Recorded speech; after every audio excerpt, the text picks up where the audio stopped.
Okay, we are live, y'all. And as you can see, it is just me here because they are having a power outage in Sri Lanka. So Amanda just messaged me. Here she is! Yay! She told me she might be running late, but she's here. Yay! Hi, Sarah. Welcome! Oh my gosh, I'm so happy Hi. you're here. You have power. I am so happy. I do. It was so touch and go there for a while. It was supposed to come back a half an hour ago, and I was just so stressed out. Oh my gosh! Well, I'm so happy you're here. And clearly the gods are smiling on us because this worked. Yay! I'm so happy to have you. Welcome back, my friend. Oh my gosh. Okay. We're live, everybody. Thank you for all the hearts on Facebook. Okay, so we are live with Amanda Jayatissa, live from Sri Lanka, here to give us the inside scoop on her brand new book, You're Invited, which is out tomorrow in the US, and y'all are invited to get the inside scoop. So if you remember, Amanda was here last year in September giving us the inside scoop on her brand new debut book, My Sweet Girl, which was named a most anticipated book by, oh wait, everybody. And then she flew to New York and won the best debut novel of the year award by the International Thriller Writers. And now she's back to give us the scoop about You're Invited. Amanda, I'm so happy to see you again. Tell us about this book. First, thank you so much for having me, Sarah. I'm so excited to be here. It was, I think you're one of the few people that actually recorded what happened that night in New York, because I have no memory of it. I think I kind of blanked out when they announced the award. But yeah, I just have this like really vivid visual of you like cheering and like congratulating me afterwards. So thank you so much for that. And yeah, for having me on the show again. I'm just so excited to be here for the second time, which is amazing. So yeah, that's getting to You're Invited. It is about a woman who finds out that her ex-best friend, whom she hasn't spoken to in 5 years, is now marrying her ex-boyfriend. So understandably, she's feeling all the feelings, but the main feeling is that she has to stop this wedding no matter what the cost. So she flies back to Sri Lanka, her hometown, and where this extravagant, over-the-top wedding is taking place, and sets about on her plans. But, the bride ends up missing, is presumed dead, and the blame all falls on her, and she's got to prove her innocence. Whether or not she's innocent is a completely different story, but she has to prove her innocence and get out of this sticky situation before it's too late. Well, just like that, you hooked us, Amanda, because honestly, what could be worse than your ex-boyfriend marrying your childhood best friend? I mean, already all of us are cringing. I'm actually sweating through my shirt just thinking of this nightmare and how heartsick and nauseous I would feel. And then, of course, she takes her fragile carriage in her hand, flies to Sri Lanka, and as you said, the bride goes missing. She wakes up with blood and bruises on her hands. Oh my God, what could go wrong? Oh wait, everything. So I can't wait to chat with you about every single thing. So as per usual, we are broadcasting live to 6 different destinations across Facebook and YouTube. And we're so happy. So wherever you're watching from, you're in the right place. This is the right time. It's Mystery Monday. And because Mondays can be murder, we're going to make it a little less painful for you. So if you have any questions for Amanda, get them going in the comments. I'll get them right over. Sheri is saying hi. Hi, Sheri. Welcome to the conversation. I love your profile pic of Stonehenge there. It's looking like, love that. Leslie joining us live from Canada, giving us her signature Canadian hello. Leslie, always a pleasure to see you pop up. Thank you. We have a mysterious fan joining us saying congratulations for becoming a book of the month pick. Amanda, congratulations. Thank you. Tell us about that. How did you find out? How did you celebrate?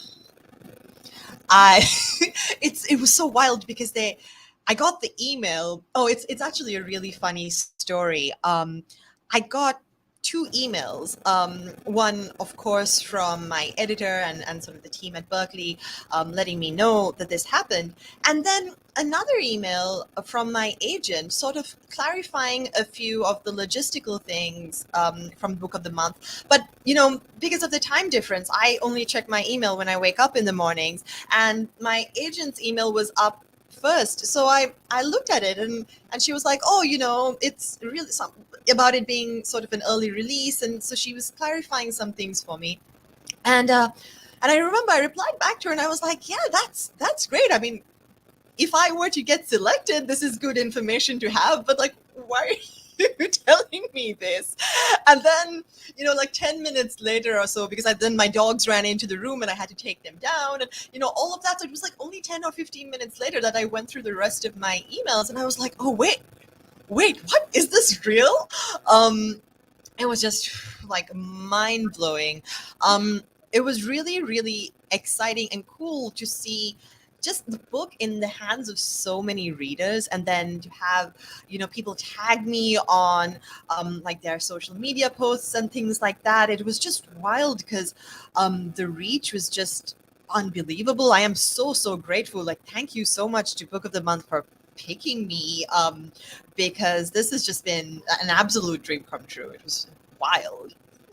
Yay! Well, congratulations on this dream come true, and so many dreams come true. I was so happy to be in person at Thriller Fest and to be able to cheer for you as you took the stage as the winner. It was just so wonderful to see you rise and thrive, Amanda. You're so talented, and I'm so happy to see you rising and taking the world by storm. Oh, Hooray! thank you. Thank you for all your support. Christina is saying that it's her. Yes, Christina, Bookstagrammer extraordinaire. She is a politically read girl on Instagram, and she says she's the one who's celebrating your Book of the Month news. Congratulations. Thank you, Christina.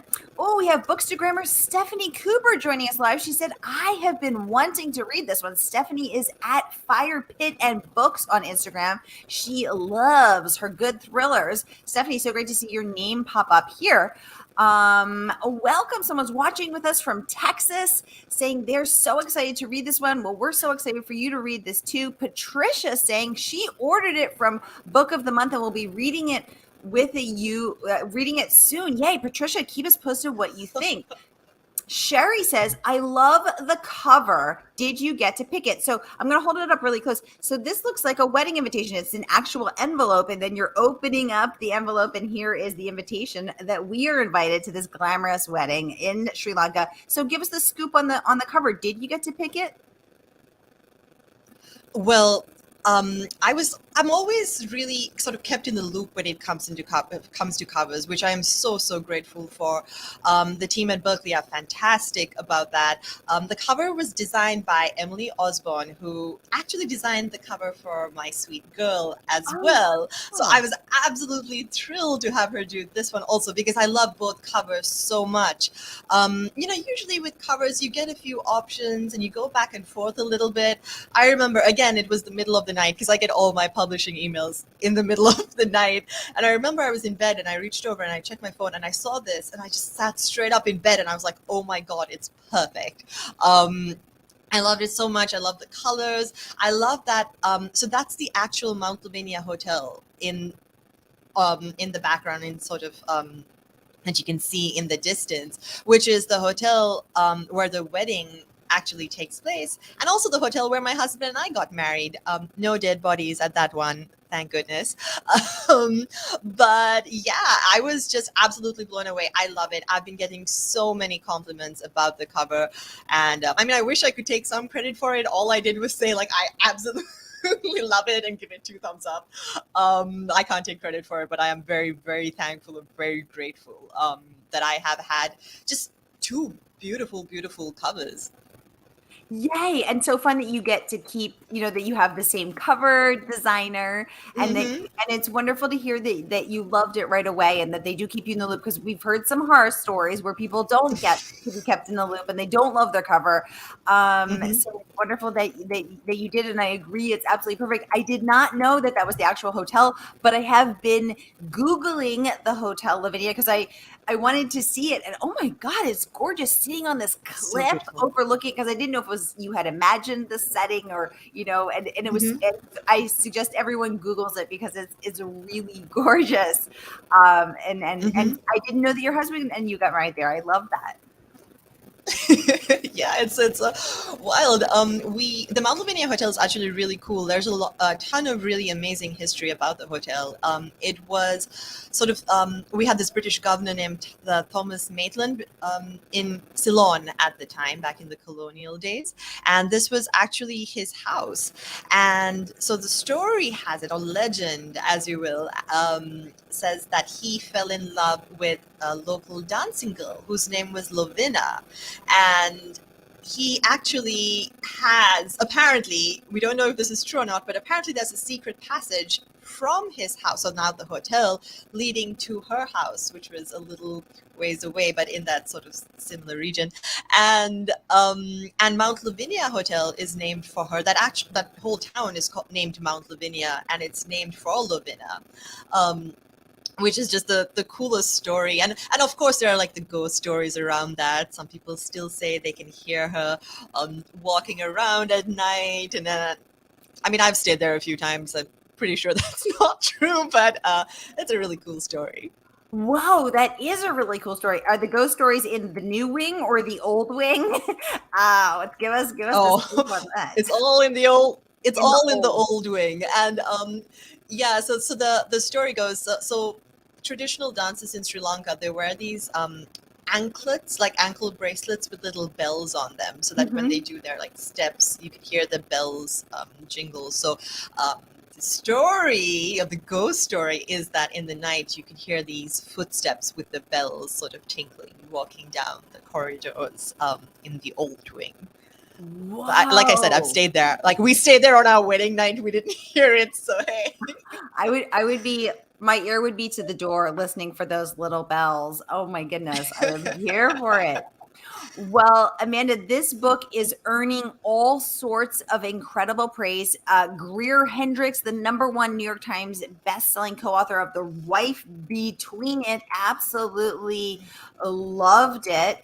And let's pop up her review right here. So she says, filled with kaleidoscope twists and turns, I could not turn the pages fast enough in this delicious follow-up to My Sweet Girl. When Amaya receives an invitation to the lavish Sri Lankan wedding of her ex-boyfriend and her ex-best friend, her decision to attend is only the first mystery at the heart of this unput downable thriller. Fabulous words there. Greer and her writing partner Sarah have also been on the show. Sarah Pekkanen. So Amanda, now you're 2 books in. You've won, the debut book of the year award from ITW. What have you learned? Sorry, the award for best first novel. What have you learned about how to write an unputdownable novel? What do you think the secret is to writing a book that will keep Greer Hello. Hendricks up all night? Oh wait, can you hear me, Amanda? So the question is, what is the secret to writing an unput downable novel? Oh no, I think we've lost audio here. That's okay. We're having some power outages. Let's see if Amanda can see this. Oh yay! Marion saying she just ordered My Sweet Girl and she will begin listening after this chat. Marion, thank you so much for ordering it, and I hope you enjoy it as much as I did. Okay, Amanda is having a power outage in Sri Lanka. She will be right back. Trust me, she is determined, and she'll be hopping right back on with us. Marion, thank you for your comment. And Christine is saying, yeah, the ghost story is so scary, right? Yikes on that. I would definitely be listening for those little dancer ankle bells, wondering if the ghosts were coming to us. While we're waiting for Amanda to log back on, I want to share some of the amazing praise that this book has got. So Mary Kubica, who's also been on the show, she also wrote a rave review. She said this book is whip smart and expertly plotted, with perfectly arranged clues and an explosive finale. This will have readers guessing who they can trust and who the real villain is in this wickedly good thriller. Rave review there. Christine saying she cannot wait for this book. Christine, it is out tomorrow, and good news, you can pre-order it today from our favorite independent woman-owned bookstore, and that is Murder by the Book. So I'm going to pop the link right here into the comments, and so you can pre-order it. I have to say, I am reading it and I'm thoroughly absorbed. So Amanda takes on a lot of issues in this book, including social media and sort of this perfectly curated world that many people create, and what it's like to be looking in on that perfectly curated world and seeing this beautiful woman, her ex best friend, with this perfect office and this perfect engagement ring and these perfect outfits and her perfect hair, and her outfits are amazing, and the feeling of watching Amaya scrolling through Instagram and both envious and also missing her, but sort of seeing what she has and Amaya doesn't. Very relatable, right? As we all scroll through Instagram, our little fingers are swirling. Christine saying, a wonderful news. I always order from Murder by the Book. Thank you so much, Christine. Thank you for supporting a woman-owned bookstore. And, I've come to think of every purchase as a vote for the world that we want to see, in terms of the stores we want to see survive, the books we want to see thrive, the authors we want to see write another book. So thank you for voting with your wallet and making this happen. Sylvia says she's watching from Omaha, new to her author, always exciting. Yes, so wonderful. So Sylvia, this is the second time that Amanda was on the show. She was on last year for My Sweet Girl, which just knocked it out of the park. I'm going to just pop up some of the amazing reviews that got. So it was a most anticipated book of fall 2021 by Entertainment Weekly, the New York Post, the Boston Globe, Fortune, Buzz, where Book Buzz, Goodreads, Shondaland, Pop Sugar, Bustle, Crime Reads, Book Riot, Crime Book, The Book, Nerd Daily. Hold on, that got cut off. I'm going to pop it up here. BuzzFeed, Bustle, The Every Girl, and more. So that book just took the world by storm. Amanda just won right? Thanks for all I love the surprise faces on Facebook. Just won the Best New Novel of the Year award by ITW, International Thriller Writers. And now she's back with You're Invited. And I think what I love about this book, is that it's so relatable, right? Because I've never been to Sri Lanka, but I can relate to the feeling of what it would be like. I mean, I can imagine what it would be like if my ex married my ex-best friend. I mean, ouch, that hurts just to think about it, right? We can think about that and kind of feel that tug right here in our hearts. And again, other relatable things, like scrolling Instagram and, and heartbreak and loss and yearning for family. And on that note, the main character Amaya's mother ran off with a foreigner, and she was, a lot of people stopped speaking to Amaya and the rest of her family, and Amaya has sought community and tried to build a family out of friends. And I noticed that Amanda dedicated this book to her mom, who has passed. And when Amanda gets back online with us, I want to talk about that as well, because she said that she only had her for 22 years. She's dedicated to my mother, Kanisha, who encouraged me to be fearless, adventurous, and fun. Turns out I am none of these. none of these things, but I am eternally grateful that you were a part of my life, even if it wasn't for as long as we both wanted. Oh, I have goosebumps. So I want to talk to Amanda about that. So we're just waiting to see if the power will come back. Meanwhile, I'm going to share some of these other amazing reviews. Andrea Bartz, New York Times bestselling author of We Were Never Here, which was a Reese book club pick. I'm going to pop this up. Likens this to Crazy Rich Asians' deranged, bloodthirsty sister. Who's here for that? Slick, twisted, and relentlessly juicy. Amanda's sophomore thriller, which I've learned means book number 2, is both a dizzying hall of mirrors, page turner, and a cutting examination of privilege, power, and complex female relationships. I couldn't put it down. Andy was on the show in September for her book, We Were Never Here, and I am loving this review and the comparison to Crazy Rich Asians. Oprah Daily says this story is deliciously messy, and messy it is. Amanda is back. Yay. Hi, Amanda. I am so sorry. Hi, I'm so sorry. No, it's not your fault at all. We've been just going through some of your amazing reviews, and you are just in time. You are just in time. So Oprah Daily is saying the story is deliciously messy. So in Amaya, we have a complex heroine dealing with some anxiety, a little bit of OCD, perhaps, an obsession with the time. So she likes numbers that are consecutive, that have meaning to her.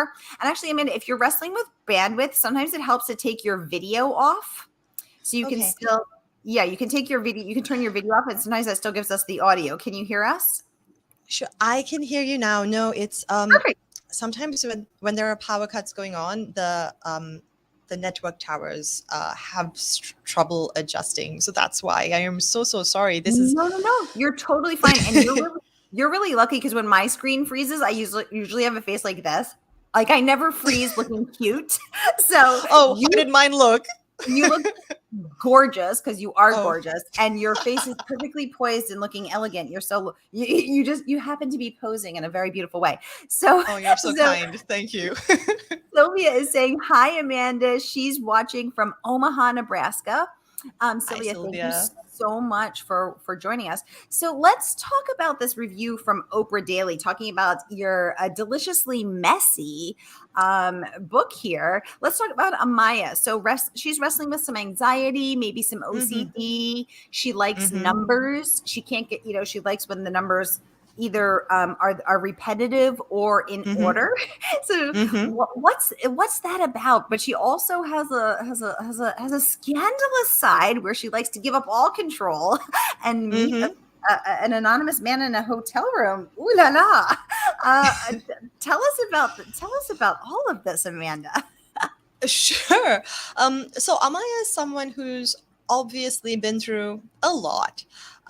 Without really giving anything away. There are, at first glance, of course, she is incredibly messy, a little difficult to, I think, understand, and almost come to terms with, right? She's supposed to be this protagonist, but she doesn't really behave like one.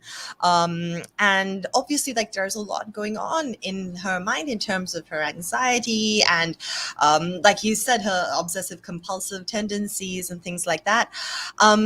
Hopefully, as the book progresses and you understand a little bit about what she went through, you would also come to terms or come to understand that a lot of that is just coping mechanisms that she has developed, probably not in the best possible way, but we do what we can do to get by, right? And so these are just coping mechanisms that she's developed to kind of protect herself and keep herself from getting hurt in the way that she has in the past. And the interesting thing to me has been that I've actually had a couple of messages from women who've been through sort of similar scenarios to her, to what sort of she's maybe not to that extent, or maybe sort of things in that vein that have happened to them, in the past, telling me that they actually found her very relatable, especially in terms of the coping mechanisms and the obsessive compulsive tendencies, and her wanting to sort of give up control and all of those things. And so there is a little bit of an interesting tie in there. And I did, let's just say that she isn't the way she is just out of chance and just because I thought it would be, a bit salacious or whatever to draw her that way. I did put in quite a bit of thought about, trauma and coping mechanisms and sort of how that tied in. So, yeah. Exactly. And Amaya's relatable for, I think probably in all books, we relate to the characters differently based on our own life experience. Mm-hmm. I myself have struggled with anxiety my whole life, and I found her anxiety very relatable. And, I have to do things like check to make sure the door is locked before I go to sleep. We all have different Mm-hmm. coping mechanisms. Yeah. I found that very relatable. I think people can also relate. I think, whether you have anxiety or OCD or what you've been through in your past, Amaya also is relatable to all of us in terms of her relationship to Instagram, her need to see right? Who hasn't been scrolling to see what's going on in someone else's Mm-hmm. life? And late night checking to see what her childhood best friend is up to and what's Mm-hmm. going on. Tell us about your relationship to Instagram and your relationship to social media.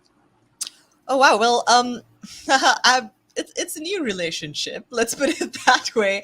I'm not. It's actually very funny for me. I'm usually a very painfully private person, and I'm just not someone that's naturally sort of. I never got very caught up in the whole social media, I guess, storm that took place, especially I think because the rules changed a little bit from when it first started off. Because I remember, I was in university when Facebook came out, right? And then we were all like having Facebook accounts and adding everyone we knew. And it was very much like, oh, these people. And then, you're friends with I friended like everyone in my high school. I was friends with on Facebook, and then everyone in my college, like we were all friends on Facebook. And then afterwards, I think when Instagram got a little more popular, it got a little less personal, right? It suddenly people are following you. If you so choose to, people are following you. You might not have met them before, and so it's an interesting sort of dynamic that's changed, and it was very, I think, a little harder for me to navigate than probably the average person like my age. But I more recently, with the books coming out and things like that, have found it just this amazing tool to connect with readers, because how else can you have conversations with people who read your book and just like want to message you and talk about it? And it's so amazing when anyone does that, and I love getting those messages, from people saying that they related to a character or they didn't see a twist coming. And that's just, it's amazing. It's so rewarding for me as a writer to hear that feedback almost in real time, because back in the day, you didn't have that kind of access, right? So that's really, really cool. I try not to, I think, especially during like COVID and like the lockdown and everything, I had to set like time limits for myself, because I found myself like really getting caught up, and sometimes it's very easy to get caught up in like doom scrolling almost, right? And you're getting caught up in all this negativity. So I try to keep it, as positive as possible on social media. I follow a lot of those, dog accounts where, you get like the cute puppies, like especially because I have 2 huskies. So like I follow like a ton of these husky accounts. And, like I think, and I was joking with my husband recently, I was like, our marriage mostly consists of he and I sending each other cute dog videos on Instagram. There's like, at least like 10 a day or something. It's like, hey, check this out. And then we like watch them together too. We're like, oh, did you see that? Yeah. I'm not very cool on social media, unfortunately. You're very cool. Everybody, here's Amanda's social media. Give her a follow over here on Instagram. And I follow a lot of dog accounts too. I also follow the Dodo, and they have all these rescue animal videos and happily ever afters. I cry all the, I'm a big crier. So like I keep watching those dodo videos and like I'm like crying, and then I'm showing my husband and he's trying to hold it together, but he's a big crier too. So we're both just like, watching these videos. It's Exactly. And heartwarming positive stuff. or positive is the way to go on Instagram. I love it. Sheri's saying she can completely relate. She can be on social media and look up, it's an hour later and it feels like 2 minutes. Exactly. Yeah. And I think some of the other things that I really related to that again, that Amaya is very relatable to, is about trying to find a community of friends and trying to create belonging, yearning for a sense of belonging and community and feeling seen, wanting her friends to know her and to be allowed to I think she's probably, I would describe her as an introvert. I know I'm an introvert. I think you're an introvert. And it's, and she talks a lot about, having to, if she's out at brunch, she's got to have time to recover because that energetic output of being on. And that felt very personal. Are you an introvert, Amanda? Does it take you time to recover after being social? Oh, very much so. And then it's very funny because it's not like I have a bad time when I go out and meet my friends. I love it. It's just I do need considerable downtime afterwards to just kind of, center myself and things like that. It was really I really did think with Amaya, it was so interesting for me to write about her because I feel as adults, it is very difficult to build meaningful relationships. And of course, she's lost ties with the sort of her core group that she grew up with and like friends that she really considered to be her family, and something terrible happened. And now she's trying to rebuild. And, after you sort of, I feel, leave university or you're out, or maybe you're lucky you have sort of that first job where you can make a lot of friends, but I think after you're beyond that point it becomes very, very difficult to make new friends unless you are lucky enough to belong to a particular group, like of writers or of other bookstagrammers, or there's some sort of community that you can relate to and insert yourself into. If you're very much on your own, you can feel very, very lonely sometimes. And I think that's sort of what she's grappling with, along with the idea of this terrible friendship breakup, because I feel that that's something that is not really discussed enough like in this day and age, because we talk about romantic breakups all the time, and romantic breakups are 100% acceptable. You're expected to cancel your plans and sit on the couch and watch a romantic movie and eat a pint of ice cream, and your girlfriends will rally around you and tell you what a loser that guy was, and that's very much an acceptable thing. But when you break up with a friend or your friendship ends, sometimes that can be shatteringly terrible. But we don't really have a way of grieving, or we don't have a process to grieve those lost relationships.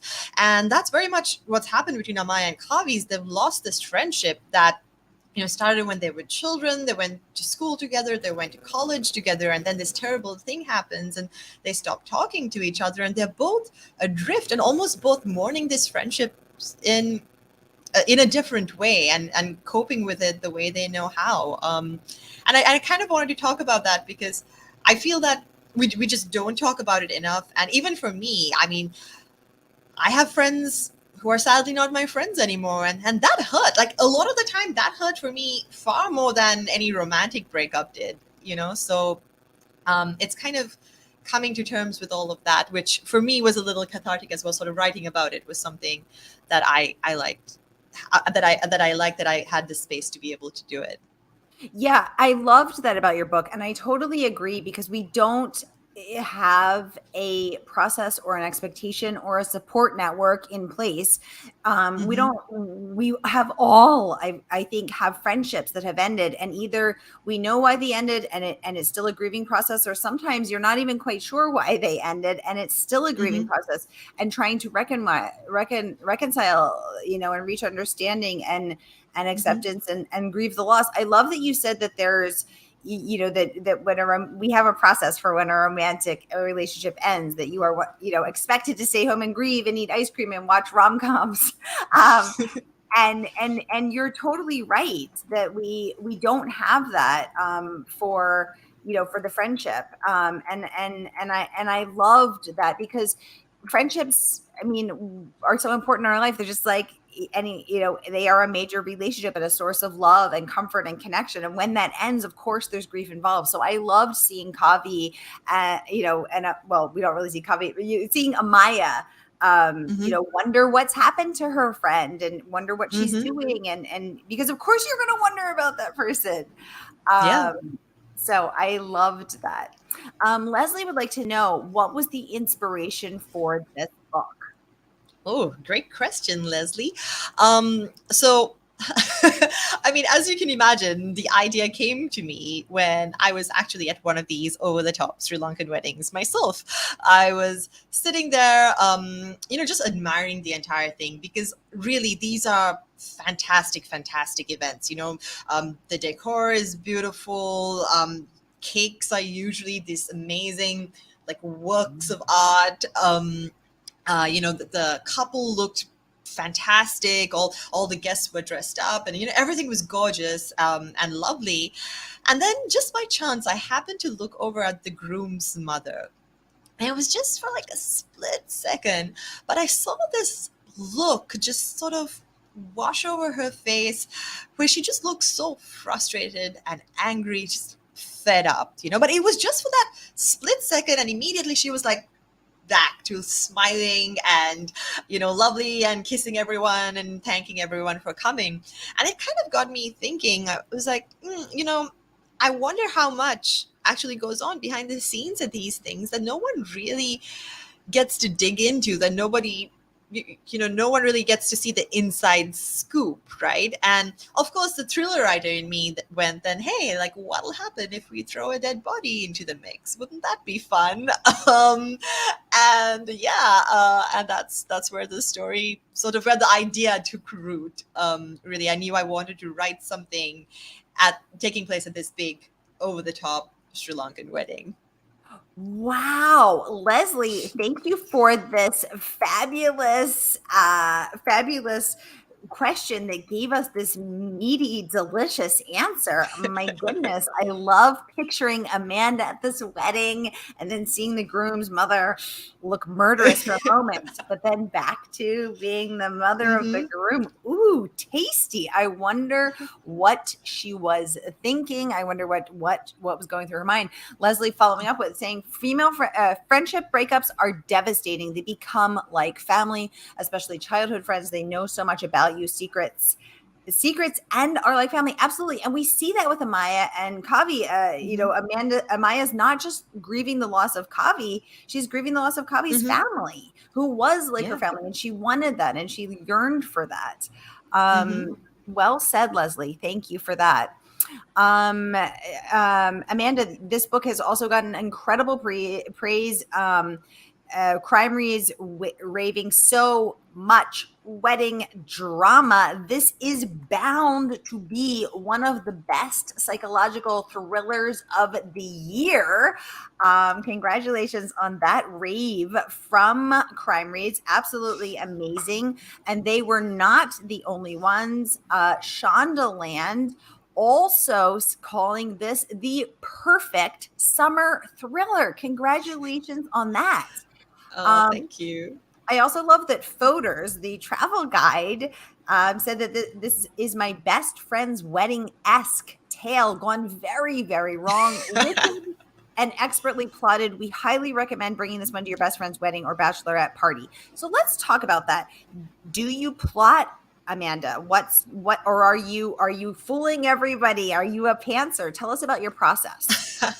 Definitely not a pantser. Okay. But not so much of a plotter that I did that once, where I sat down and I plotted every single point, like a chapter by chapter breakdown of what I was going to write. And then I never wrote that book because it just felt incredibly boring to me. Wow. chilling in a drawer somewhere, or like a file on my computer somewhere. But I usually, so I have this idea, right? So the idea could be, oh, like let's set a thriller at a wedding. Let's maybe talk a little bit about female friendships and like see how we can tie that in. Um, and so I'll have like, okay, that sounds cool, and then I um, try to have the main beats sort of planned out. So what I know usually going in is I will have a pretty good handle on what I want, the one big twist or the one big reveal. Um, so I usually have a good idea. I know what I want that to be. Um, and then I might plot a few other little mini twists and like a few other things.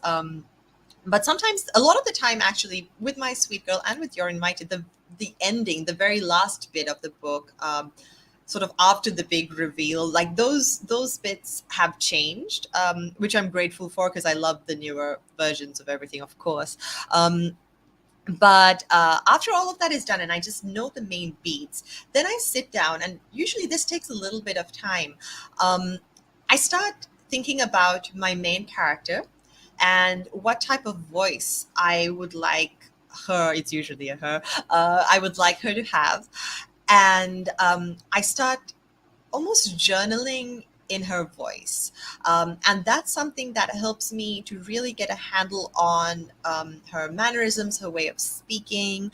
And I really usually want it to be as distinct as possible. And a big struggle that I had, for example, was after writing My Sweet Girl, the main character in that story, Paloma, has a very, very distinct voice, right? She is quite the character. And I was very, very nervous when I was writing You're Invited that Yeah. some of Paloma's character would leak in to Amaya's Amaya. voice. Oh, Um, so I was so I wanted to be very, very conscious of that. So I wanted, and the only way that I knew that wouldn't happen is if I really had a good handle and a good understanding of who she is, which is why the studies into her psychological profile, how she would deal with situations. I usually fill up like an entire notebook just writing even day-to-day things. 99.9% of that never makes it into the final novel, but I really like to be able to do that. It makes me feel a lot more confident going in and starting to write. ooh, that's so interesting. I love that you journal in their voice and day-to-day stuff, filling even a whole notebook. Amaya owning a spice shop in Mhm. LA. Why a spice shop? What made you think of that? Well, she's Sri Lankan. It probably Hmm. made sense for her to import spices from Sri Lanka and sell them in LA. It seemed like it seemed like kind of almost like a typical thing for a Sri Lankan to do, and also something that I have considered doing. I was like, oh yeah, you know what? Like, because we have so much access to amazing spices. Like, I don't know if you've heard about Sri Lankan cinnamon. It's the best in the world. Hmm. So yeah, so because of that, it makes sense to import stuff from Sri Lanka and sell it over there. And yeah, I and love Amaya it. being from being from the social class and the background that she was from would easily have access to set up something like that without too much of an issue. I love knowing that you yourself have considered heading into the spice business. Meanwhile, tantalizing us with spicy books, which I am here for it. Um, Amanda, I also loved how I've never been to Sri Lanka. I hope to get there one day, but I have Hmm. been to India and Hmm. Indonesia.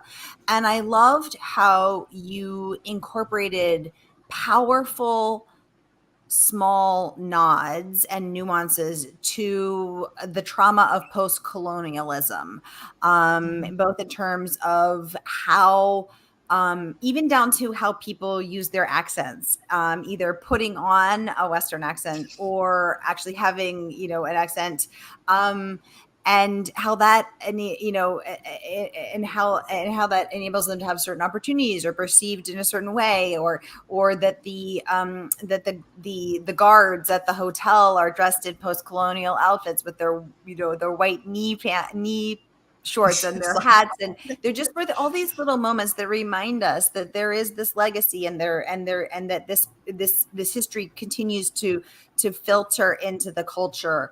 um Tell us about that. How did you weave those moments in? Did you go back and weave them in? Did they come organically in that drafting process? Did it come in the journaling? um, yeah, it it was something that came very naturally because to talk about Sri Lanka and to talk about Colombo is to talk about the way colonialism has impacted us even to this day, especially if you're writing something which is essentially a commentary on wealth distribution and class dynamics, really, which is a lot of what has which sounds so heavy when I say it like that, but which definitely did make its way into the book, because we are talking about a Colombo, we call them Colombo 7, which is like a small subsect of Colombo itself. And we're talking about the community there, which is very much its own little bubble. You see it even right now. I don't know how much you know about Sri Lanka, how much people watching in know about Sri Lanka. But for example, We're right now watching. Yeah. we're in the middle of this ridiculous like economic Yeah. crisis, and you still Yeah. see like the 1%, and they're living their lives as if nothing's going on. Everyone's still throwing these grand weddings, and like we didn't have fuel in the country for people to sort of get around. And then you go on Instagram and you see people out partying on a Friday night or a Saturday night, and I keep looking over at my husband. I'm like, how did they get there? Like people don't have fuel to fuel up their vehicles. Like kids are not going to school, businesses are shut down. Like what's happening? Yeah. So I it was mean, very interesting for me. Sorry. no. We've been seeing, there's been a lot of images lately of people Hmm. storming the Capitol, and a lot about the political, and the political upheaval going on. So I wanted Hmm. to ask you about that. How's it feeling over there now? It's not great. Mhm. There's a long, long, long road ahead of us. The amazing thing about I feel like Sri Lankans is that they're very, very resilient. And I think for the first time in a very, very long time, you see a lot of unity amongst people, because this is very much a common problem that's affecting most of like 99.9% of us. And it's been really heartening to see. We are, I think, by nature, we're always voted in as like one of the top 5 most charitable countries in the world, and that's very much a part of the culture here, is to help everyone else out. So you do see a lot of community camaraderie, like people just lending a helping hand, which is great. But there are significant issues facing the country, especially from an economic standpoint. It started off in 2019 with the Easter bombings that impacted tourism, which is our main source really of income into the country. And then when COVID hit, things just went from bad to worse, and it hasn't been, along with a lot of, I would say, financial mismanagement that's happened. It's just been a very slippery downward slope, and I'm just holding out hope that we're able to get a footing soon and can just start working through and looking for solutions, because a lot of people are really, really in a bad way right now. It's very, Mm. very heartbreaking. I remember when you took the stage to give your beautiful, heartfelt speech on the stage at Thriller Fest in New York in June, and it was very moving. I actually cried. To just see you succeed and thrive in that moment, and to be honored for your wonderful work, but Oh, B, to get up there and to say, my beautiful country is going through a very hard time right now, and to hold that space for all of us, to share that moment with us. And so watching the footage now, it can feel very far away, but here you are with us today, here on our screen, chatting with you today about your book, and knowing that you are there, and that that this is a real everyday thing for us. And I think we all need to remember that the world's a lot more interconnected than we might have thought before. So we are holding that hope for you and your beautiful country as you work through thank these you. issues. Um, and working through a lot of issues of our own over here in the U.S. Mhm. Amanda, what I loved about the way that you wove these moments in, though, is that they were just very subtle.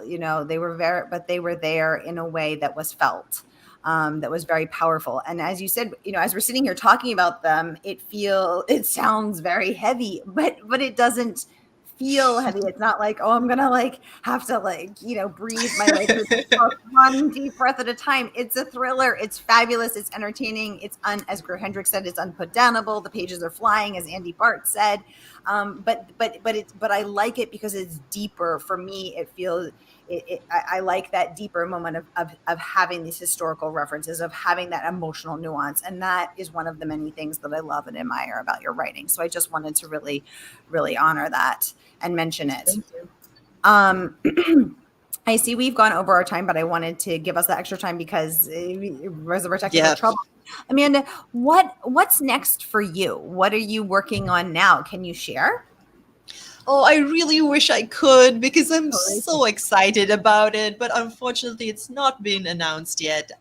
So I really can't. And I'm so terrible. I have this big foot and mouth issue, so I'm afraid if I start even talking about it around it, that I'm gonna end up slipping and saying something that I'm not supposed to say. But yeah, I'm working on it right now, and I'm having just such a blast. You can expect more Sri Lanka in it, I guess I can say. But Ooh, beyond that, I yay. really can't. Yeah. I'm very, Wonderful. very excited for it.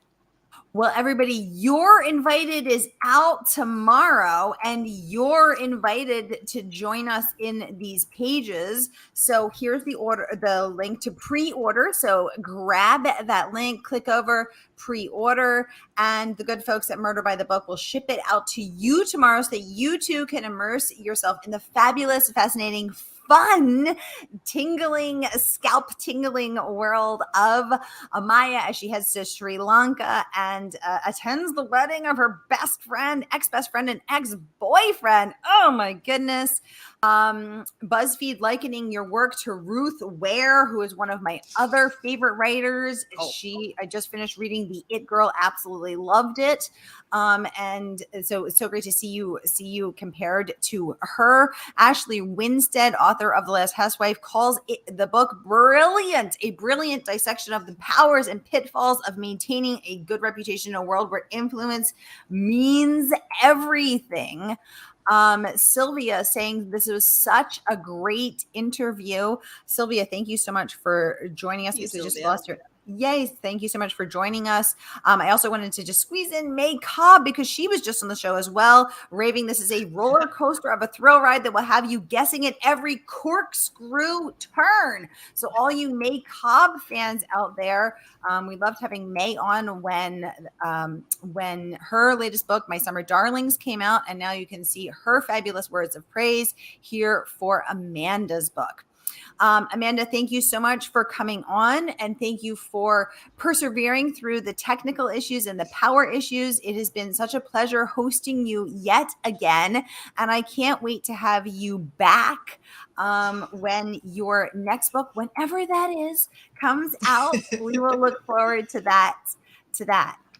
Oh, thank you so much for having me, Sarah. This was so much fun. As always, it was such a blast. And thank you for being so patient with me with this ridiculous, I don't even know. I was so annoyed, but thank you for being so kind and gracious about it. I had such a lovely time. Oh my gosh, of course. And actually, funnily enough, May Cobb had technical issues when she was on, and she's in Oh, Texas, no. but she was in and out as well. So what can you do? This is the age of the internet. It happens. Thank you for making it possible. Book Riot, again, calling you brilliant. Oh, and I'm so sorry, I forgot one more thing, which was I take questions and comments in advance from the groups, and someone who couldn't make it live, but who's going to be watching the replay, Erin Henke from the Thriller Book Lovers group on Facebook wanted you to know. She said, Amanda is my favorite author ever. Seriously, I recommend her books to literally everyone on this planet. So Erin will be watching the replay, and so I just wanted to be sure to include her words as well. Erin, Yay. you made my day. Thank you so much. That is so very kind of you. I can't believe it. Yep. Thank you. I appreciate that so much. Yay. Well, what a perfect note to end on. Thank you all for joining us live. And for those who will watch the replay, be sure to tune back in tonight at 7 and 8 p.m. Eastern, 6 and 7 Central, when I will have Megan Golden live from Australia and Zach Bissonette live from LA. Amanda Jayatissa, thank you so much for joining us live from Sri Lanka. And I will see you right here probably next year with your next fabulous book, I'm guessing. Have a great day, everybody. Thank you, Sarah. Bye. Bye.